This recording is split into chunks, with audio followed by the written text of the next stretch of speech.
Shall we begin? No. I'm having...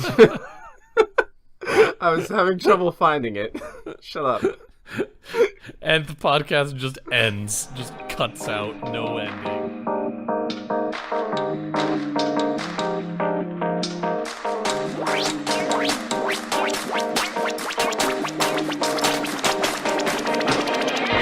Hello, everybody, and welcome to Backstage Gaming, a new podcast where we talk about theater and video games and put them together and take them apart. I'm Chris. I'm Dylan. And thank you so much for joining us. Today, this is our second episode. We kind of rambled a lot in the last episode, and so if you listened to that and stuck with us, thank you. Yeah. We're going to try and be a little bit more on topic and a little bit more structured going forward. And so, Dylan, why don't you tell us what our topic is? So, we have one famous action franchise got a revival this year, and next year we're going to have another famous action franchise get a revival. And the game that came out this year was God of War, and it was kind of a different take for the franchise. And in the meantime, next year we have Devil May Cry 5, which is taking the formula established by Devil May Cry 3 and improving on it even further. So we wanted to look at these two different action series and look at how they're written, how they get the player character to, or how they get the player to identify with these, very action hero kind of, in any other medium, they wouldn't be very, it would be hard to identify with them. And so we're going to look at that and how in the game's writing and the game's systems, how we make these characters easy to identify with. Yeah, and also with these both being reboots, God of War 2018 being a pretty major reboot from the PlayStation 2 and 3 era games, but also Devil May Cry experiencing a pretty major overhaul between the first game in the series and all of the subsequent games. We're also going to be looking at how those characterizations and how they have changed, how those characters developed and how those changes in character are reflected in the mechanics and the systems, especially with major overhauls like those. Yeah, these are two series that have had pretty major kind of rebrandings. Devil May Cry 1 was a Resident Evil prototype. I feel like everyone who has a passing interest in Devil May Cry knows that at this point, but for those who don't, Devil May Cry 1 feels like a Resident Evil game with Castlevania elements. And so that game has had a complete identity shift, similar to the one that God of War recently experienced. Yeah. And before we dive into sort of that granular look at these, I've been thinking that it'll be helpful because I want people to listen to this podcast, and I want people who maybe aren't super familiar either with the games we're talking about or with these sort of theatrical takes we're going to be making, to feel like they can engage and to feel like they will know what we're talking about. So I think going forward, we'll sort of kick every episode off with a brief theater theory lesson, not going to get super granular, just sort of give you a grounding in anything important to know to be able to get the most out of what we're going to be talking about. And so today I want to kind of talk about what we as actors and theater makers mean when we talk about character, because I think that's going to be pretty major in informing how we talk about these games. Right. Because there is a pretty distinct difference between how I think about a character as someone who has to play a role versus how even when I'm talking, I'm able to turn that part of my brain off when I'm talking about this character in this book that I read or this character in this game that I played. There was a very loud car outside my window just then, so I hope that didn't mess up the recording too much. Probably didn't. Living in the city, guys. It's great. A+. Yeah. You gotta record in your closet like me. I mean, if any of my closets were big enough in this apartment, I probably would. But yeah, so character from an actor's point of view, there's a lot that's been written on that. There's a lot that's been talked about.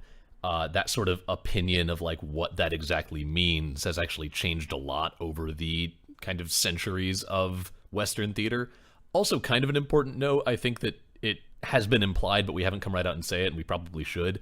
Most of our takes are coming out of like the Western theater tradition. Yes, that's very important. Yeah, I have a passing familiarity with like the surface level of things like kabuki.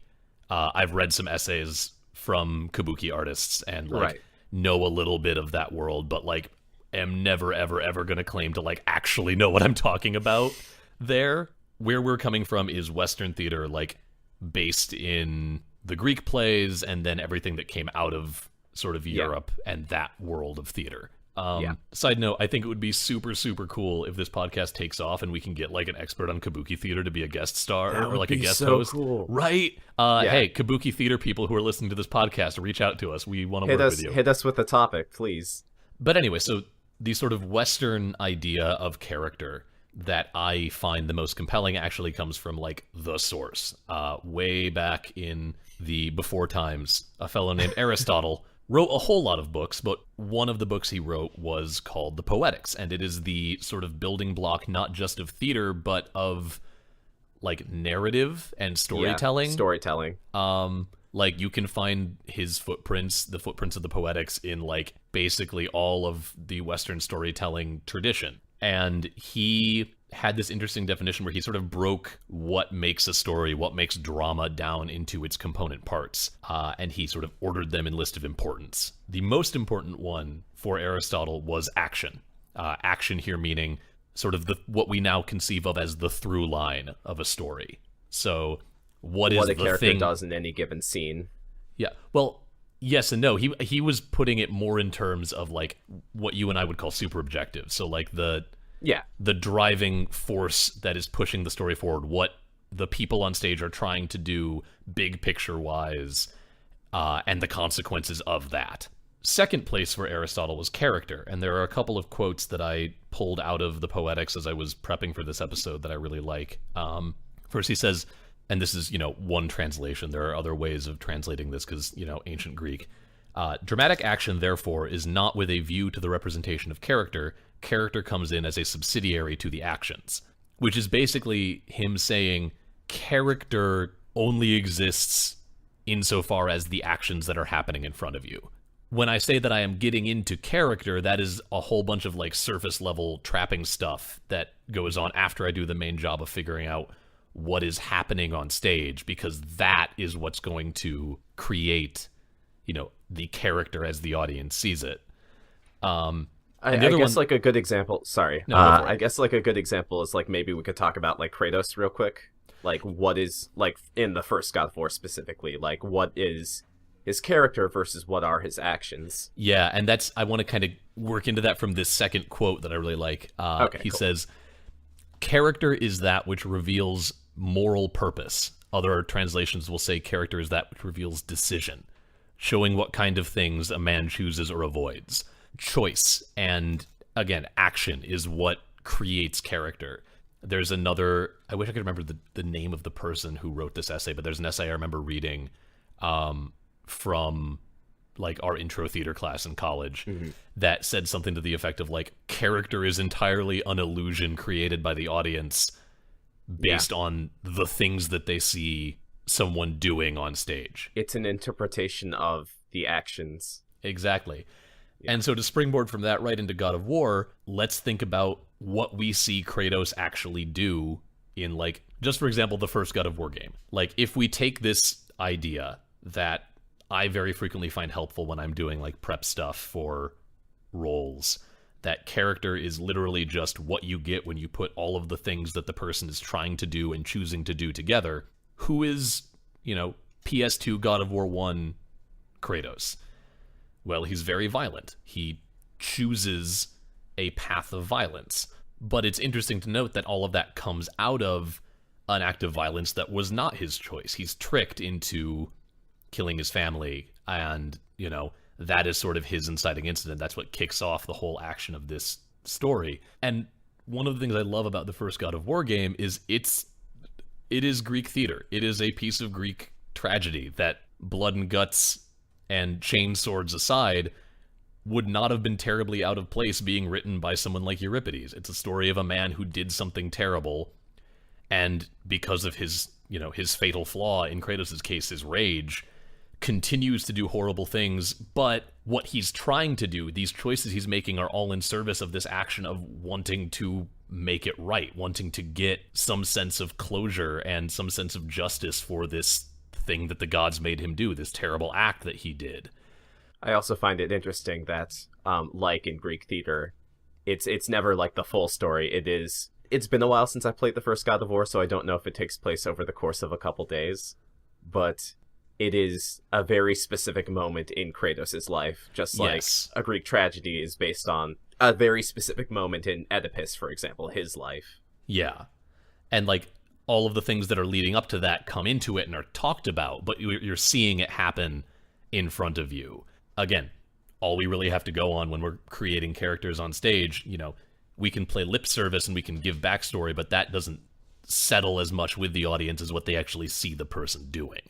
To compare that to God of War 2018, yes, Kratos is still violent. Yes, there's still a lot of chunky jibs in God of War 2018. Like chunky jibs? Chunky jibs. This game's gross. There are some gnarly animations in that game. I mean, yeah. But think about, if I had to, put the action of God of War 1 into a sentence, I would say it is Kratos tries to get revenge on the gods. He's trying to exact vengeance for this thing that the gods made him do. That is a very clear through line, and then, at the end, he realizes, well, I got that, and I don't feel better because my ends didn't justify my means, and I guess I'm going to jump into the ocean now. And, it's a very, again, it's a Greek tragedy. His fatal flaw is his undoing, and he tries to end it, and then they made more games because they made money. But then God of War 2018, its through line is so cool because all Kratos wants is to lay his wife to rest. The entire drive of that game is literally just Kratos trying to take his wife's ashes to where she wanted them to be scattered. Yeah. And that gets wildly complicated. But that's what they set out as your goal at the beginning, and the credits roll over you doing that. And that is such a cool consistency that they build in, and it tells a very different story. Gone is the Kratos who is out for blood and vengeance. He just wants to be left alone to do this thing for his dead wife. And he wants to mourn. Yeah. And also figure out what the heck to do with his son, but that's also and that's another Atreus has some really cool through lines in that game too. But that is such a different story and such a different tone they're trying to set, and they mirror that with a wild shift in mechanics, which is rad. That's something that you don't get in non-interactive media. God of War 1, it's very early 2000s character action game. You've got these wide camera angles, fixed camera to really show off just how far your chain blades are whipping around. You've got all of these different combos and things that you can build in. It's a frenetic and fast-paced and violent game. And it is very big on this spectacle that you're Kratos, you are the God of War, you're taking it to them. And then God of War 2018 reflects that more thoughtful, more personal story by making the camera much more personal. A lot has been made. This is not, by any means the first or even the 500th person to point it out. That game's all in one shot, which is an incredible technical feat, but also it means you're never leaving Kratos' side. You're always right there with him, seeing what he's seeing, most of the time from right over his shoulder. And that creates a much more personal experience for the player. You're always right there with him. You're hearing this banter between him and his son. You're hearing their relationship develop and seeing it, and you never get a break from that. You never break away and come back later when development has happened off stage. It's all all of the development and all of the growing relationship between these two characters happens right in front of you, and that's just such a different world from the one they were creating in the older series. I was going to ask, are there cuts away from Kratos in the God of War games on the PS2 and PS3? I think so. I don't remember, in all honesty. It's been a very long time. Yeah, I have like I'm not gonna pretend I went back and played through this game for this episode, but Right. like I think there are, or at the very least you get a lot more like, you get the traditional like shot reverse shot. You get the camera will pan away from Kratos to like show off the like the scale of like the sea monster you're fighting or whatever. Whereas in God of War 2018, in God of War 2018, it'll show it from Kratos' like perspective. I don't think there's a single wide shot in that game. Oh, that's a good point, because I guess I was just thinking about the fight with Baldur, right? Yeah. And how that is, it never like flies away. You are always from Kratos' view, even as like the camera gets very disorienting and he's flying around. Yep. That opening fight with Baldur is also such a good like. There's so many good character moments in that scene. Yeah. I love that game. I think there's so much good stuff in there. I think it shows a real growth and introspection on the part of the people who made it.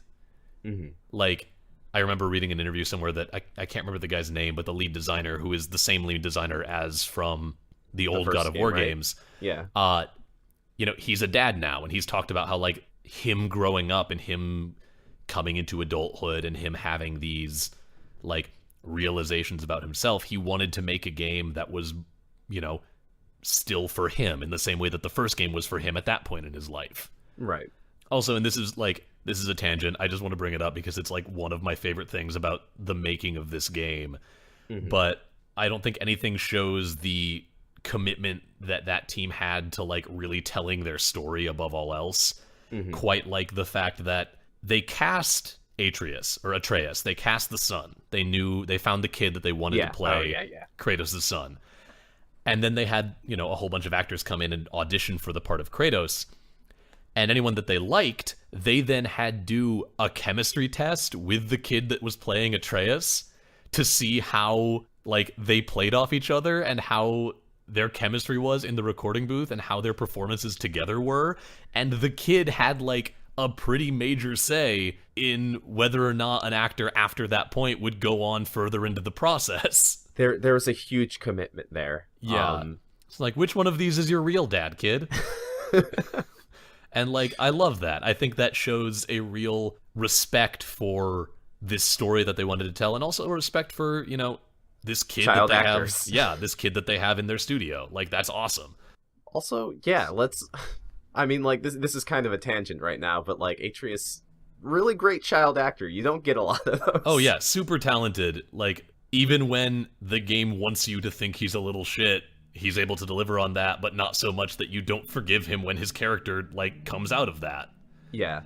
Oh, there was something I wanted to talk about that was also like maybe a little bit of a spoiler. Oh, are we still within the statute of limitations on spoilers for God of War? I mean, I think if nothing else, you can probably say there's going to be a spoiler at this timestamp, and then I'll keep this really quick.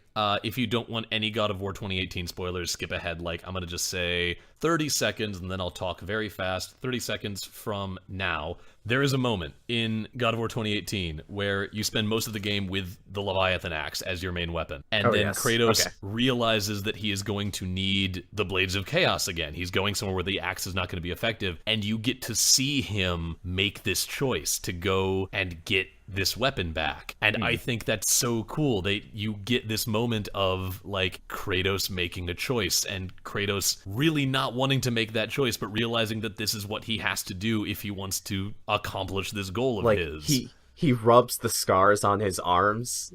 It's such a cool moment. It's a great build-up. Really, really, really cool moment in that game. Again, just showing like this is a character that you are learning all about because of the choices that you are seeing him make, and for most of the game you are making along with him. You are an active participant in this story because it's a game, which is super cool.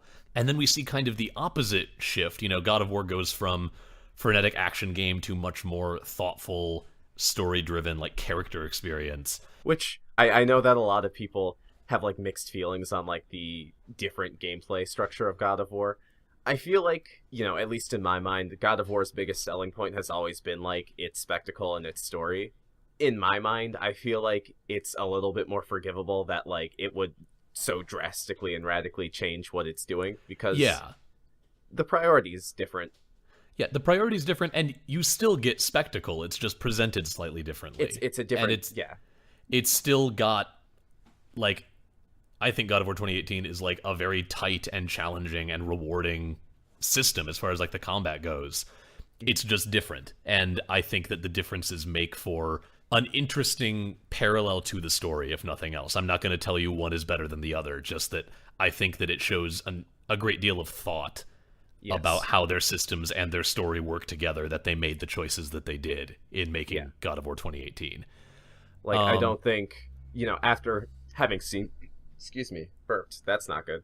After having seen Chris play through God of War, it is more than just a God of War skinned Last of Us in more ways than one. I just wanted to throw that in there. Yeah. But yeah, so you get this sort of very much toning down of the the spectacle is still there, but they shift the focus away from spectacle and frenetic action into a more personal narrative with that reboot of God of War that it just received. And a little bit of the opposite can be said of what happened between Devil May Cry 1 and Devil May Cry 2, as I understand Devil May Cry 3, actually, Chris. Do we just not talk about Devil May Cry 2? Is that the shadowy place? Must we never go there? I'm gonna do the full breakdown. I'm gonna go through the full breakdown. Okay. Devil May Cry is a repurposed Resident Evil sequel prototype. There's different sources saying what Devil May Cry was originally intended to be, but for all intents and purposes, it was originally going to be a game about a mercenary battling zombies and other Resident Evil bioweapons. That being said, eventually it became the weird pseudo-Castlevania action Matrix movie we know it as today. Sonic the Hedgehog with a sword, but not Sonic and the Black Knight. Devil May Cry is Blade by way of Sonic the Hedgehog.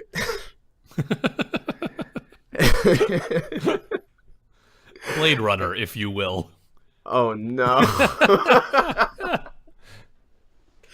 Harrison Ford is Sonic the Hedgehog is Agent Deckard.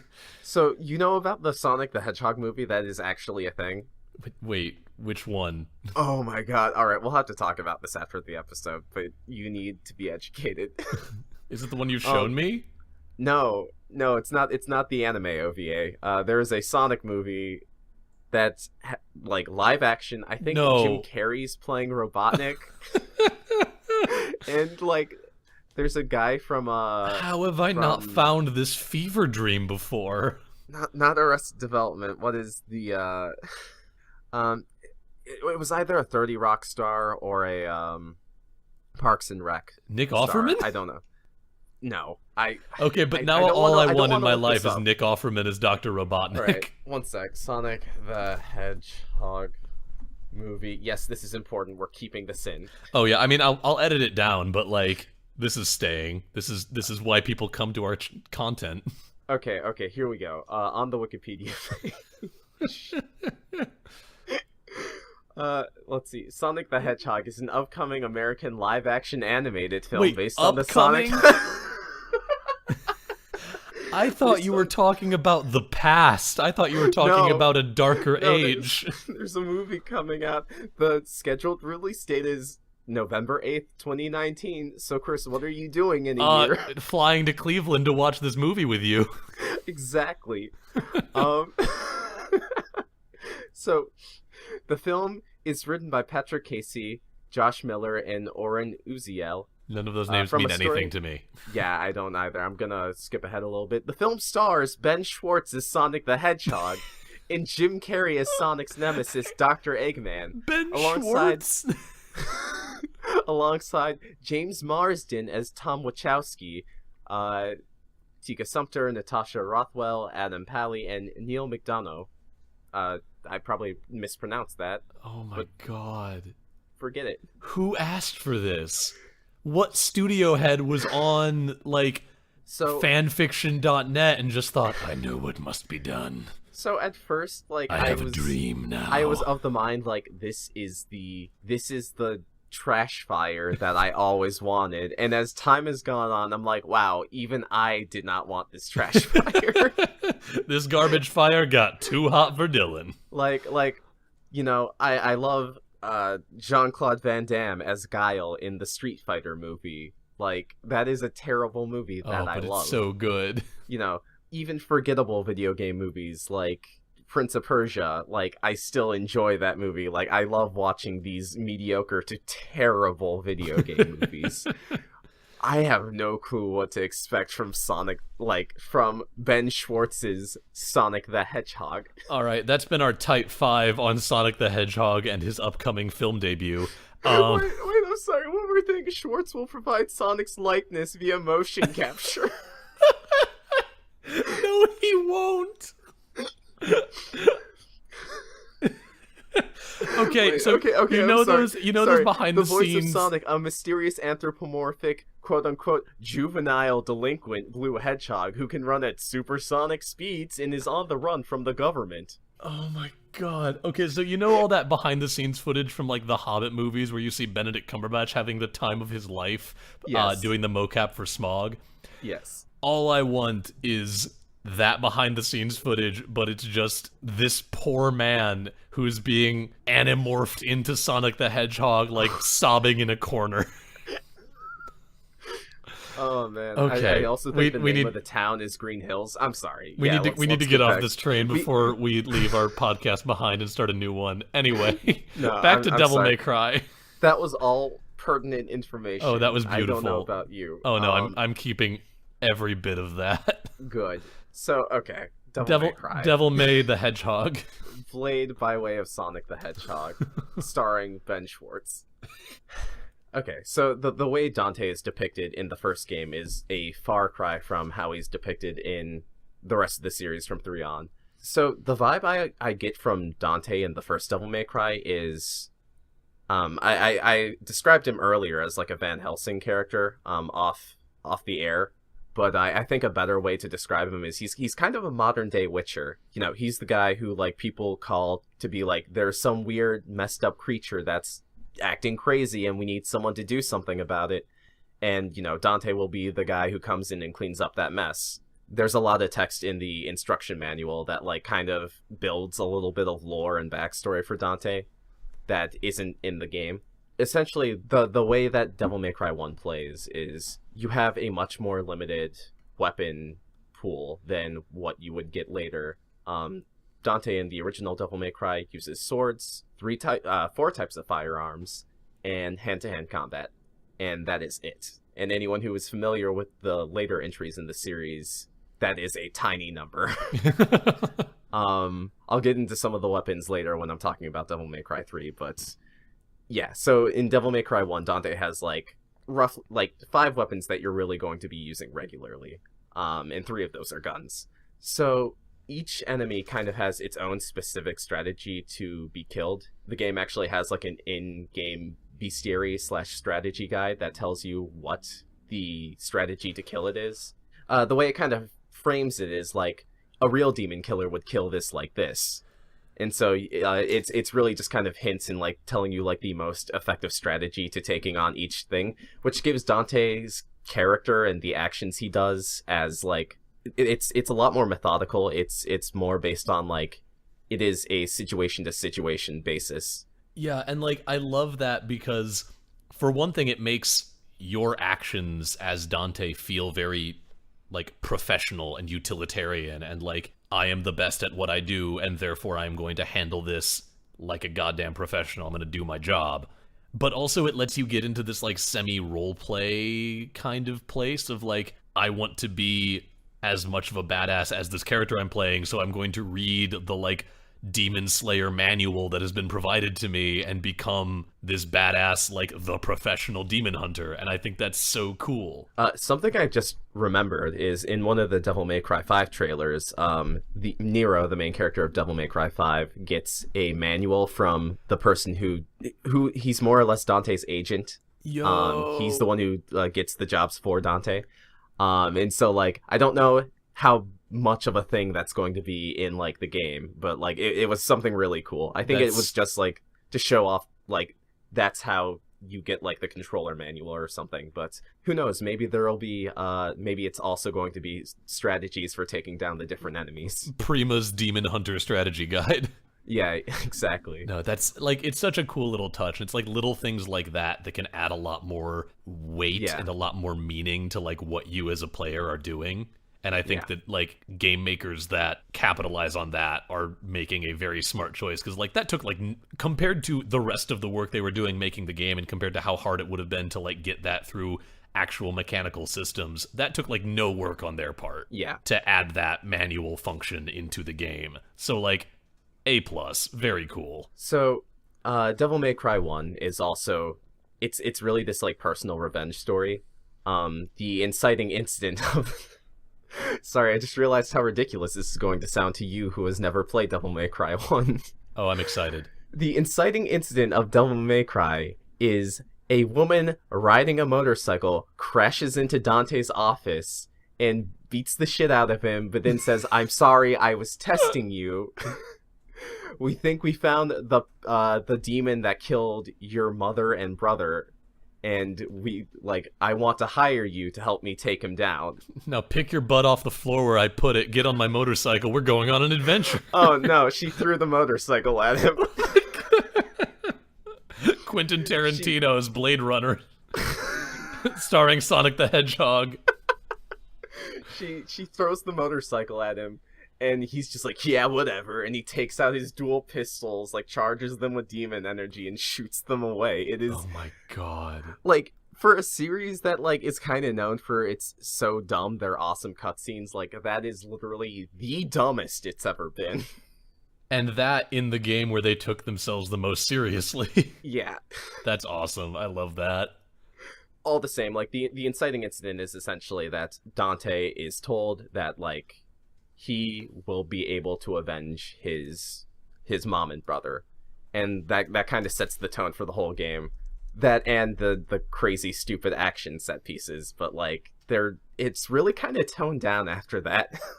It never gets as crazy as throwing a motorcycle at our protagonist.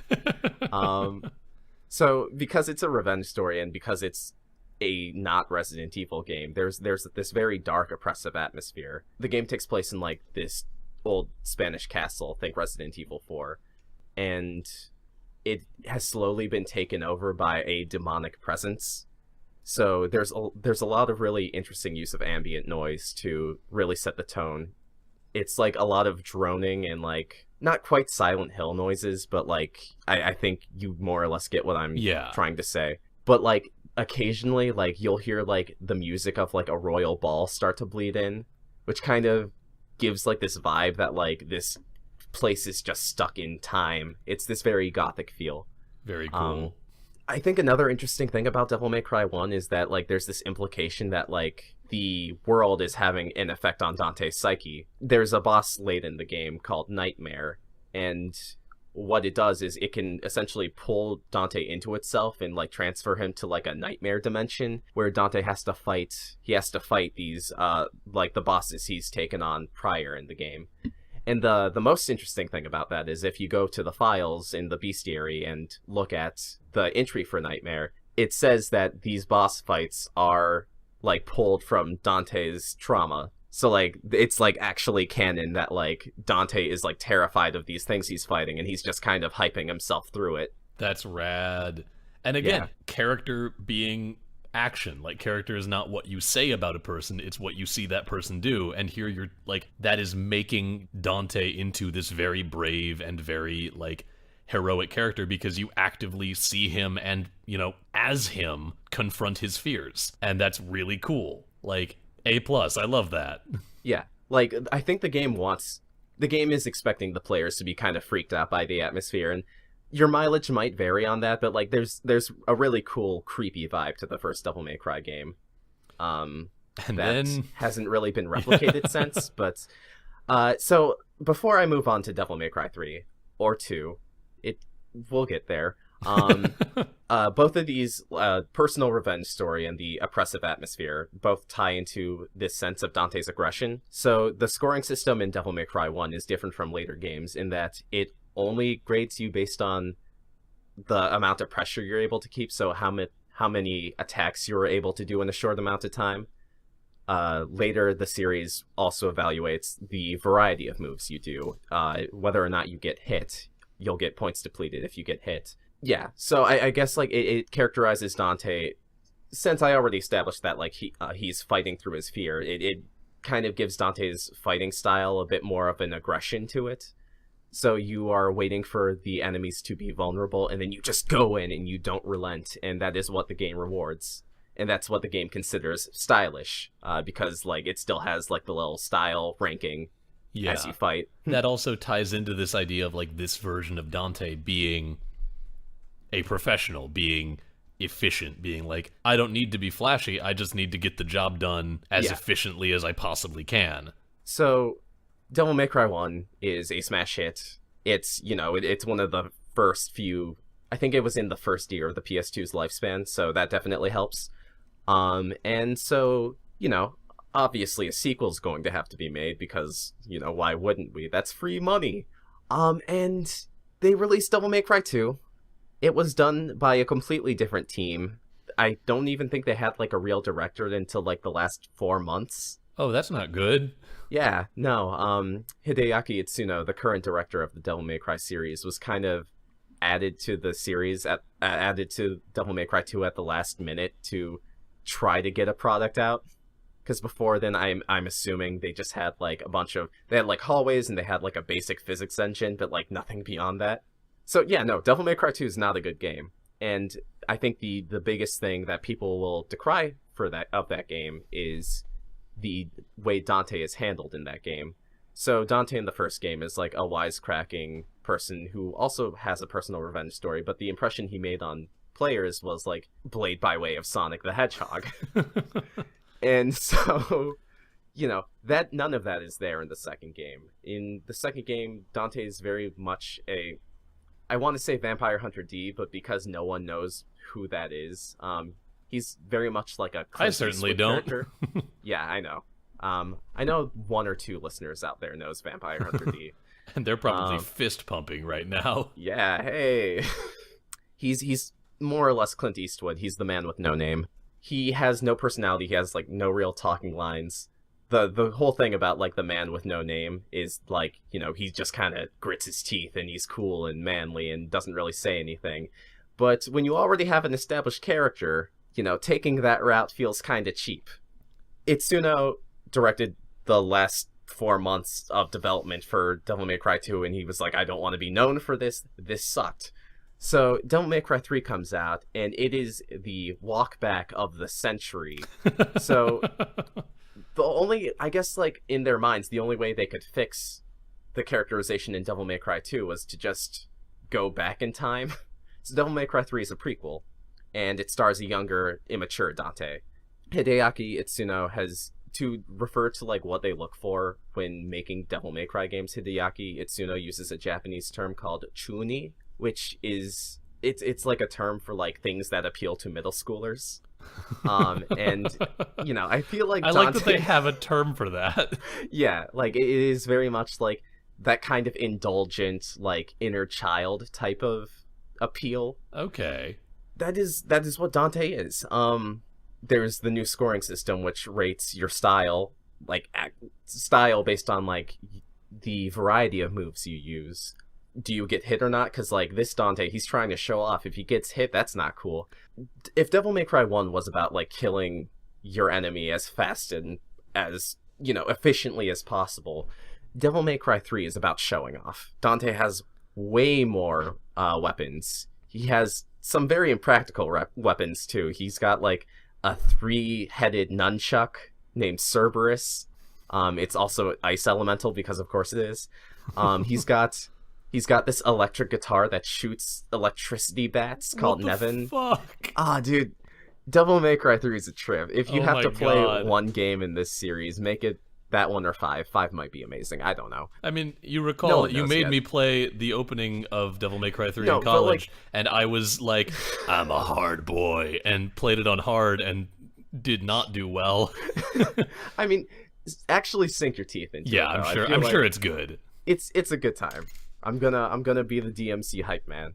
So I guess like this very show-offy, fun Dante ties into the themes of this game because it kind of like takes the detachment a player has from the world in a game, and like I don't want to say is meta about it, but like they do things that make so the fact that Dante is immature and doesn't really care about what's going on in the game weirdly makes him more relatable. I think another example is if anyone's played Metal Gear Rising: Revengeance. There is that scene, my best friend. There is that scene where Raiden is just like, "You're right, I love killing." And, you know, like, all of his color scheme changes from blue to red to reflect that he's bad now. Like, everything about that game that took itself seriously just stops and is like, yeah, no, we're a dumb action game and we're going to revel in that now. And that is, I feel like that really started with this Dante. He even treats the world-ending events that are going on as a game. The inciting incident of Devil May Cry 3, and there's a retcon where Dante knows his brother is alive. Plot twist in Devil May Cry 1, Dante's brother is alive. But in Devil May Cry 3, this weird, strange man shows up and says, "Yo, your brother called you a bitch." And then he leaves, and then, like, this giant monolith of evil, like, just bursts into the city, and Dante's like, "Alright, this is gonna be fun." And he just goes to, like, fight his brother. This'll show big brother that I'm not a bitch. Exactly, like, that is the plot, and he doesn't really have any investment in the actual goings-on of the story until, I want to say, the midpoint. And I'm not going to get into that too much, but Dante is, you know, he's not a Witcher anymore. He's a superhero. He's this detached superhero character who isn't really fighting through any trauma. Like, all these demons in the cutscenes are kind of shown to be beneath him. It's a competition between him and his brother to see, like, who can look cooler while killing all these different demons. Other mechanics that reflect this is Dante's new ability to taunt enemies. That also gets you stylish points. Certain guns have been retooled a little bit to... They don't give you more style, but they're used to keep style from dropping. And just, like, little tiny things like that, like, are all in that game to give it a completely different impression. And wouldn't you know it, that Devil May Cry 3 is a smash hit, and so what was originally supposed to be an origin story for Dante, for, like, how he matures and comes into his own, like, into the Witcher that we see in Devil May Cry 1, that is now kind of his established character. In Devil May Cry 4, Dante is the Jack Sparrow character, because Nero is the main character of Devil May Cry 4, but, you know, Dante is playable for a third of that game. Devil May Cry 4, just for me and for, you know, our listeners who might not know, where does that fall chronologically? Okay, that is a good call. So, the chronological order of the Devil May Cry series is 3, 1, 4, 2, and now 5. Which, like, as the games are coming out, like, it's easy to keep track of then, but, like, I realize anyone who's, like, new to the series... Like, what the fuck? They have to deal with that. But, yeah, so anyway, Dante is... I guess the argument can be made that, like, now that Dante has avenged his mother, he can feel free to be, like, more laid back. And it's kind of implied in Devil May Cry 4 that the stakes are very low for him anyway. Like, he can save the day at any time, but he's just kind of messing around because he's like, nah, if the real main character can't solve this, then, like, whatever. It's a very weird... A lot of the writing in Devil May Cry 4 specifically is weird, and I think that's because it had a rushed development. It looks like 5 is bringing the stakes personal to Dante again. So, you know, I don't necessarily need the Witcher that we saw in Devil May Cry 1, but it would be nice to kind of have a restraint. Yeah, and it'll be interesting to see that, but I also kind of want to bring up one of the things that I think is so interesting about sort of the shift from 1 to 3, with them going sort of back in time to deal with that rather than going forward. That's actually a technique that I use as an actor when I'm having trouble with a role. Oh, yes. Like, I will, if I'm having difficulty breaking down a scene and figuring out what I'm trying to do, like finding those kind of component actions that I can actually do on stage, what I sometimes find helpful is, like, I'll go to the end of the scene and I'll think, like, okay, what is the thing that happens that lets the scene end? Like, what is the important change that occurs that is the reason that this scene is in the play? Because if there wasn't something like that, the scene wouldn't be in the play. We wouldn't have to worry about it. And then from that, I'll be like, okay, if that's the important thing, what happens right before that to make that happen? And then what happens right before that? And I'll work my way backwards until I get to the beginning, and I'm like, oh, now I have a through line. Yeah. And that's kind of what the DMC team did with just the entire character of Dante. Like, Right. they knew where he ended up. He ended up as the professional demon hunter guy in Devil May Cry 1. So, like, okay, who is the kid that grows into this man? What are the experiences that happen to somebody to turn them into this? And they worked their way backwards, and they were like, oh, before you get to be that competent, you've got to be naturally talented and kind of a shithead. Yeah, you have to learn that responsibility.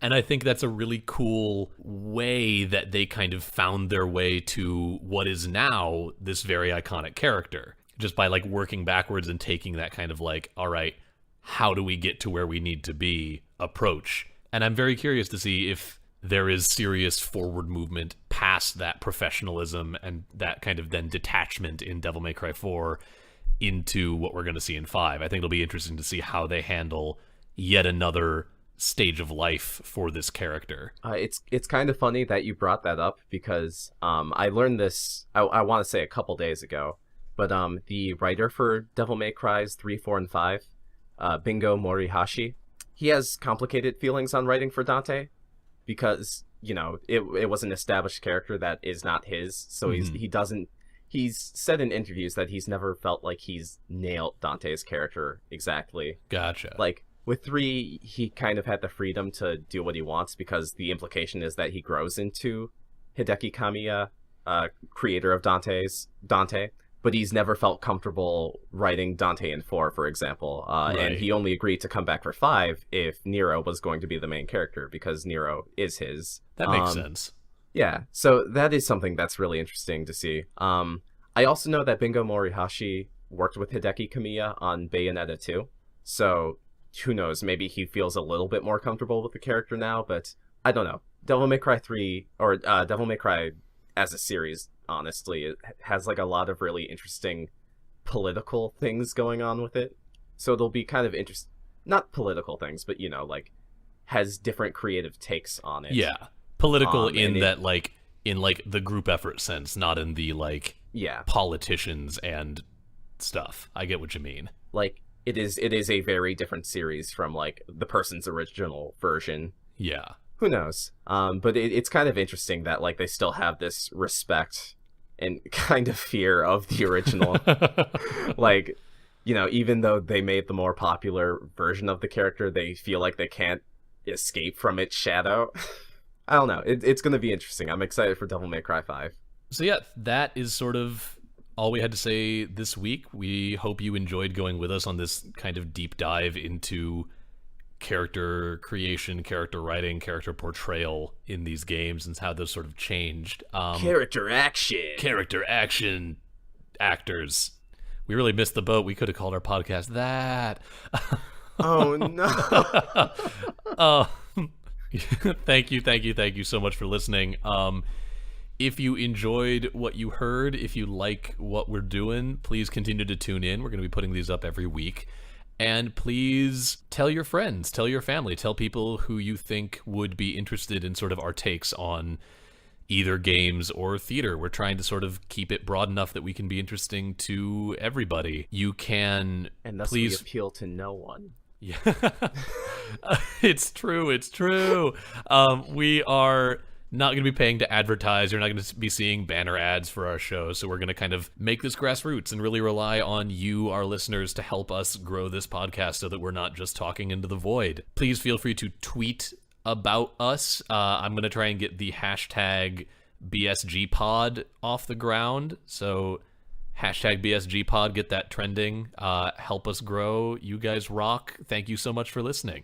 Yeah, if you would like to tweet at us, we are at BSG_cast at twitter.com. That's our email. That's not our email. I want to give a big old thank you to our friend BioQuery.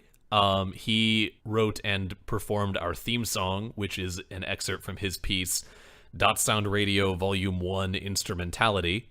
I went to college with BioQuery. I was in a couple music groups with him. He's super talented, super fun, and you should check out the rest of his awesome experimental electropop music at soundcloud.com/BioQuery.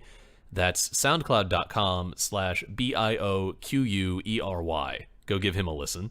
And the wonderful banner for our site. Is it a banner or is banner, it like logo, our image, our brand. Okay. Our brand. Our brand. Huge, massive thank you to our friend Brennan French for our banner, our brand. You can, if you like his art, you can check him out at brennenfrench.squarespace.com. That's BRENNEN-French.squarespace.com. And finally, you can, of course, feel free to check out our website. It's bsgpod.com. Right there, we're going to have our episodes, obviously. We're also going to have a little bit of info about the show. We'll have bios about me and Dylan. I'm thinking, like, I'm still putting the finishing touches on this site as we record this. We're recording this a little bit before we actually launch the podcast to bring you all backstage for a moment. But I'm thinking I might even put up, like, an area for like news for the two of us so that as we have things going on, we can sort of publicize them there. We'll also have a contact form there so you can reach out to us with any questions, anything you want to hear us talk about, episode suggestions, or just like questions about what it's like being a working actor, because that's kind of not a thing you hear about a lot outside of people who've already made it. So yeah, again, that's bsgpod.com. Feel free to check us out there. Oh, one other thing. I feel like we should also plug this thing because it's super cool. This is not the first podcast that Dylan and I have worked on together. We put out a podcast. We launched it about a year ago, a little bit, almost exactly a year ago. Holy cow. That's so weird. Right? It's a podcast called The Magical History of Knox County. It is a narrative audio drama show that we wrote with a bunch of our friends from college. It's 8 episodes, super bingeable, kind of a spooky buddy comedy. Is the best way I can think of it. I would say it's a comedy, yeah. It's a comedy. It takes some pretty dark and dramatic turns. It's a fun show. We were nominees at the DC Web Fest for Best Podcast, which was super cool. Dylan plays the main character. I was the voice director and did a couple of bit parts in it. It's super cool, and you can check that out at magicalhistorypodcast.com or find us on iTunes. But yeah, give that a listen if you want. I think it's super cool, but obviously I would think that because I helped to make it. I hate the main character's voice. I can't think of anything else for us to plug. Once again, thank you for listening. Thank you in advance for sharing, as I'm sure every single one of you will. Don't disappoint me. We're watching. We're always watching. We have been Backstage Gaming. Thank you so much for listening, and have a wonderful day. We'll talk to you next week. Thank you very much.